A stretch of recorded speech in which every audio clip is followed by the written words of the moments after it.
నా దగ్గర చాలా డబ్బుంది అనే అహంకారం వస్తే సాక్షాత్తు ధనానికి అధిపతైన కుబేరుడికి వినాయకుడు ఎలాంటి చుక్కలు చూపించాడో తెలుసా? ఒకసారి కుబేరుడు తన సంపదను ప్రదర్శించడానికి శివుణ్ణి విందుకు పిలిచాడు. శివుడి చిరునవ్వుతో, నేను రాలేను, నా బదులు నా కొడుకు గణేశుని పంపిస్తున్నాను, చిన్నపిల్లాడు కదా, త్వరగా ఆకలి తీరుతుందిలే అన్నాడు. కుబేరుడు ఎంతో అహంకారంతో భారీ విందు ఏర్పాటు చేశాడు. గణేశుడు రానే వచ్చాడు. తినడం మొదలుపెట్టాడు. వడ్డించిందంతా కూడా క్షణాల్లో అయిపోయింది.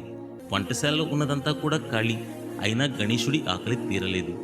ఇంకా ఆకలేస్తుంది కుబేరా అంటూ గణేశుడు అక్కడున్న బంగారు పాత్రలను, మండపాన్ని కూడా తినడానికి సిద్ధమయ్యాడు. భయపడిపోయిన కుబేరుడు కైలాసానికి పరుగులు తీసి శివుడి కాళ్ల మీద పడ్డాడు. స్వామి, నా అహంకారాన్ని మన్నించి నన్ను కాపాడు అని వేడుకున్నాడు. అప్పుడు శివుడు కుబేరుడికి ఒక పిడికెడు బత్తితో కూడిన అటుకులిచ్చి గణేశుడికి పెట్టమన్నాడు. ఆ పిడికెడు అటుకులతో గణేశుడి కడుపు నిండింది. గుర్తుంచుకోండి, భగవంతుడికి కావాల్సింది మీ ఆస్తుపాస్తులు కాదు, మీ భక్తి మాత్రమే. ఏంటి, నిజమే కదా?